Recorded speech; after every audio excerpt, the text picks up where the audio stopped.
നമസ്കാരം. ഞാൻ അഞ്ജു. ഇന്നത്തെ നമ്മുടെ ടോപ്പിക് ബോഡി ഷേമിങ്ങിനെ പറ്റിയാണ്. ഒരു പേഴ്സണലൈസ്ഡ് ടച്ച് ഉള്ളത് കൊണ്ട് തന്നെ ബോഡി ഷേമിങ്ങിനെ പറ്റി എനിക്കും ചിലത് പറയാനുണ്ട്. എനിക്കിപ്പോഴും മനസ്സിലാവാത്തൊരു കാര്യമാണ്, തടി കുറഞ്ഞാൽ ആളുകൾ പറയും തടി കുറഞ്ഞു എന്ന് പറയും. ഇനി തടി കൂടിപ്പോയാലോ എന്തൊരു തടിയായത് ഇങ്ങനെയായിരിക്കും പറയാം. ഇതൊക്കെ കറക്റ്റ് ആണെങ്കിൽ പറയുന്നത് എന്താണെന്നറിയോ? നിറം കുറവാണെന്ന് പറയും. ഇനി നിറമുണ്ടെന്ന് വെച്ചോ, അങ്ങനെയാണെങ്കിൽ പറയുന്നത് ജോബ്, അല്ലെങ്കിൽ നിനക്ക് എന്താണ് നിന്റെ വിദ്യാഭ്യാസ യോഗ്യത, ഇതൊക്കെ എടുത്തിടും. അതാണ് നമ്മുടെ നാട്. അതുകൊണ്ട് ഞാൻ പറയുന്നത്, നമ്മൾ ഈ മറ്റുള്ളവർ പറയുന്നത് കേട്ടിട്ട് വിഷമിക്കാൻ പോകരുത്. നമ്മളെപ്പോഴും നമ്മളായിട്ട് ജീവിക്കുക. എന്തിനാണ് ഈ പറയുന്നവരെ നമ്മൾ കഷ്ടപ്പെട്ട് സന്തോഷിപ്പിക്കുന്നത്? നമ്മൾ ഹാപ്പി ആയിട്ടിരുന്നാൽ പോരെ. ഇനി ഇതൊക്കെ നമ്മളോട് പറയുന്നവർ പെർഫെക്റ്റ് ആണോ? ഒരിക്കലും അല്ല. പറയുന്നവർക്ക് ചിലപ്പോൾ ഹൈറ്റ് ഉണ്ടാവില്ല, നിറം കുറവായിരിക്കാം, ഇനി വിഗ് വരെ വെച്ചിട്ടുള്ള ആളാകാം, അല്ലെ? അപ്പോൾ ഇതൊന്നും നമ്മൾ മൈൻഡ് ചെയ്യേണ്ട ഒരു കാര്യവും. എന്നോടും പറയാറുണ്ട്, മെലിഞ്ഞു പോയല്ലോ, അല്ലെങ്കിൽ ക്ഷീണിച്ചു പോയല്ലോ, ഇതൊക്കെ ഞാനും കേൾക്കുന്നതാണ്. അപ്പോൾ ഇതൊക്കെ ഞാൻ എങ്ങനെ ഫേസ് ചെയ്യുമെന്ന് വെച്ചാൽ ഒരു ചിരിയിൽ ഒതുക്കും. എൻ്റെ ഓരോ പ്രോബ്ലംസും ഞാൻ ചിരിയിലൂടെയാണ് സോൾവ് ചെയ്യുന്നത്.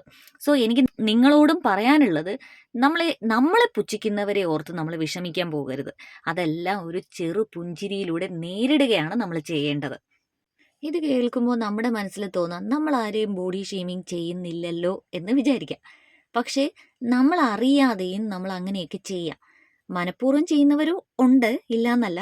അതുപോലെ സ്നേഹത്തിൽ പറയുന്നവരുണ്ട്.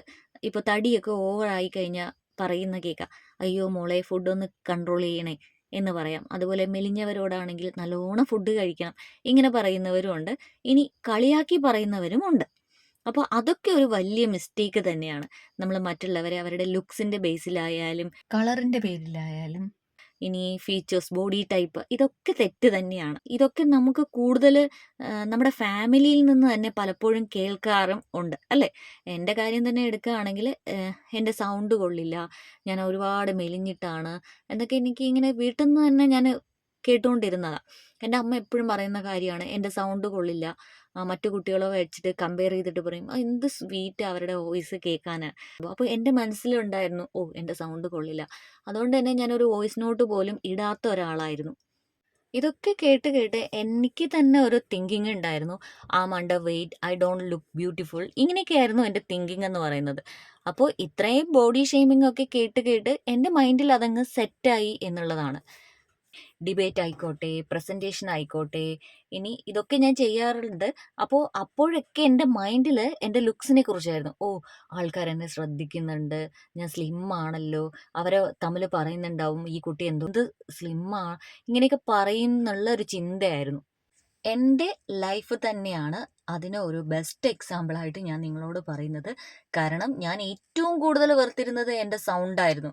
എൻ്റെ അമ്മ പറയുന്നത് കേട്ട് കേട്ട് എൻ്റെ മൈൻഡിൽ എൻ്റെ സൗണ്ട് ഒന്നിനും കൊള്ളില്ല, അത്രയ്ക്ക് മോശമായ സൗണ്ട് എന്ന് വിചാരിച്ചിരുന്ന ആളായിരുന്നു ഞാൻ. പക്ഷേ ആ സൗണ്ടാണ് എനിക്ക് ഒരുപാട് അവസരങ്ങൾ നേടിത്തന്നത്. ഫിലിമിൽ ഡബ് ചെയ്യാനായിക്കോട്ടെ, ന്യൂസ് റീഡ് ചെയ്യാനായിക്കോട്ടെ, അങ്ങനെ ഒരുപാട് ഓപ്പർച്യൂണിറ്റീസ് കിട്ടിയത് എനിക്ക് ഈ സൗണ്ട് തന്നെയാണ്. അപ്പോൾ എന്നെപ്പോലെ തന്നെ നിങ്ങളും ഇതുപോലെ ചിന്തിക്കാം. അങ്ങനെയൊക്കെയുള്ള പ്രശ്നം വന്നു കഴിഞ്ഞാൽ ഇതെല്ലാം നമ്മൾ പോസിറ്റീവായിട്ട് എടുക്കണം. ബോഡി ഷേമിങ്ങിനെ പോസിറ്റീവായിട്ട് കണ്ടു കഴിഞ്ഞാൽ അതിനെ നമുക്ക് ഓവർകം ചെയ്യാൻ പറ്റും. നമ്മുടെ ഈച്ച് ആൻഡ് എവ്രി ഫീച്ചേഴ്സും നല്ലതാണെന്ന് നമ്മൾ വിശ്വസിക്കണം. എങ്കിൽ നമുക്കൊരു കോൺഫിഡൻസ് ബിൽഡ് ചെയ്തെടുക്കാൻ പറ്റും. ഒരാൾ തടിച്ചിരുന്നാലും മെലിഞ്ഞിരുന്നാലും അവരെ ക്വസ്റ്റ്യൻ ചെയ്യാൻ നമുക്ക് ഒരു റൈറ്റ്സും ഇല്ല. നമ്മുടെ സൊസൈറ്റിയിലെ ഈ ഒരു ചിന്താഗതി തന്നെ മാറ്റണം, സങ്കല്പം മാറ്റണം. എന്തൊരു കെയറിങ് ആണല്ലേ നമ്മളോട് അവർക്ക്. എന്നാൽ ഇത്രയും വയസ്സായല്ലോ, വണ്ണം കൂടിയിട്ടില്ല, മുടി നരച്ചിട്ടില്ല, പൊക്കവും കുറഞ്ഞിട്ടില്ല, അങ്ങനെ എത്ര എത്ര നല്ല കാര്യങ്ങൾ പറയാനുണ്ട്. എന്നാൽ അതൊന്നും ആരും പറയില്ല. നമ്മുടെ ചുറ്റുമുള്ള പലരും നമ്മളെ തളർത്താനായിട്ട് നോക്കും.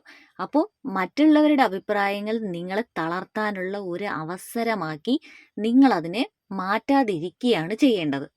ഒരാളുടെ ബോഡി എന്ന് പറയുന്നത് അയാളുടെ ഹെറിഡിറ്ററി ആവാം, ജനറ്റിക്സ് ആയിരിക്കാം, അങ്ങനെ പല ഫാക്ടേഴ്സും ഡിപ്പെൻഡ് ആണ്, അല്ലേ? വയറ് കുറച്ചൊന്ന് ചാടിയാൽ മതി, ഉടനെ ചോദിക്കും ക്യാരിയിങ് ആണോ എന്ന്. ഇനി മുടി അല്പം നരച്ചാൽ പറയും വയസ്സായി എന്ന് പറയും. തടി കുറച്ച് കൂടിയ ഉടനെ ഏജ്ഡ് ആയി. ഇനി എന്തെല്ലാം ഇൻവെസ്റ്റിഗേഷൻസ് ആണ്, കമൻസ് ആണ്, അല്ലേ? എനിക്ക് പലപ്പോഴും തോന്നിയിട്ടുള്ളത് ഇതൊക്കെ ഏറ്റവും കൂടുതൽ കേൾക്കേണ്ടി വരുന്നത് അല്ലെങ്കിൽ അനുഭവിക്കേണ്ടി വരുന്നത് സ്ത്രീകൾക്കാണ് എന്നുള്ളതാണ്. നിങ്ങൾക്ക് അങ്ങനെ തോന്നിയിട്ടുണ്ടെങ്കിൽ ഒന്ന് കമന്റ് ചെയ്തേക്കണേ. ഇത് പലർക്കും ഒരു നിസ്സാര കാര്യമാണ്. കളിയാക്കുന്നവർ അറിയുന്നില്ല കളിയാക്കപ്പെടുന്നവന്റെ പെയിൻ. ഇപ്പോൾ ഞാൻ ഒരാളെ കളിയാക്കുവാണെങ്കിൽ ഞാൻ അറിയുന്നില്ല, മനസ്സിൽ ചിന്തിക്കുന്ന കൂടിയില്ല ഓപ്പോസിറ്റ് സൈഡിൽ നിൽക്കുന്ന ആളിന്റെ പെയിൻ എന്ന് പറയുന്നത്. ചിലരിൽ ഇതുണ്ടാക്കുന്ന മാനസിക പ്രത്യാഘാതം എന്ന് പറയുന്നത് വളരെ നിസ്സാരമായിട്ട് നമുക്ക് കാണാൻ പറ്റില്ല.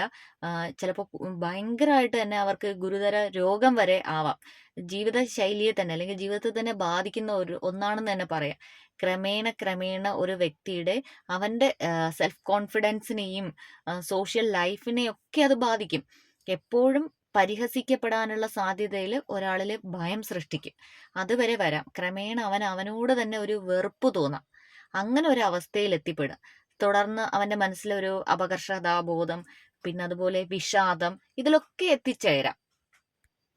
അറ്റ് ലാസ്റ്റ് എനിക്ക് നിങ്ങളോട് പറയാനുള്ളത്, ആരും ആരെയും കളിയാക്കാതിരിക്കുക. അതൊരു ഫണ്ണാണെങ്കിൽ പോലും, നമ്മൾ വെറുതെ ഒരു തമാശയ്ക്കാണെങ്കിൽ പോലും അങ്ങനെ ചെയ്യാതിരിക്കുക. അതവരെ ഒരുപാട് വിഷമിപ്പിക്കുന്നുണ്ടാവും. ഇനി സ്വന്തം ഹസ്ബൻഡിനോ വൈഫിനോ പ്രശ്നമല്ല, പക്ഷെ കാണുന്നവർക്കാണ് പ്രശ്നം. ചില അധ്യാപകരും പാരൻസും ഒക്കെ ചെയ്യാറുണ്ട് ഇത്. അപ്പോൾ അതൊക്കെ നമ്മൾ നിർത്തണം. നമ്മൾ ഒരാളെ കളിയാക്കി കഴിഞ്ഞാൽ അവരുടെ മനസ്സ് ഒരുപാട് വിഷമിക്കുന്നുണ്ടാകും. അത് നമ്മൾ മനസ്സിലാക്കി ആരും ആരെയും കളിയാക്കാതിരിക്കുക.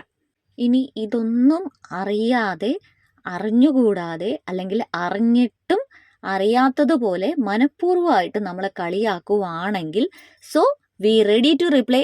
അതിനെനിക്ക് ഒരു കുഴപ്പവും ഇല്ല. എങ്ങനെ നേരിടേണ്ടത്? ഒരു ചെറു പുഞ്ചിരിയോടുകൂടി നമ്മളത് നേരിടുക. എൻ്റെ ഒരു ലൈഫ് എക്സ്പീരിയൻസിൽ നിന്ന് ഞാൻ നിങ്ങളോട് ഷെയർ ചെയ്തതാണ് ഈ വീഡിയോ. അപ്പോൾ ഈ വീഡിയോ ആർക്കെങ്കിലും ഒക്കെ ഉപകാരപ്പെട്ടിട്ടുണ്ട് എന്ന് ഞാൻ കരുതുന്നു. വീഡിയോ ഇഷ്ടപ്പെട്ടാൽ ലൈക്ക് ചെയ്യുക, താഴെ കമൻറ്റ് ചെയ്യുക. ചാനൽ സബ്സ്ക്രൈബ് ചെയ്യാത്തവരാണെങ്കിൽ അതും കൂടി ചെയ്യുക.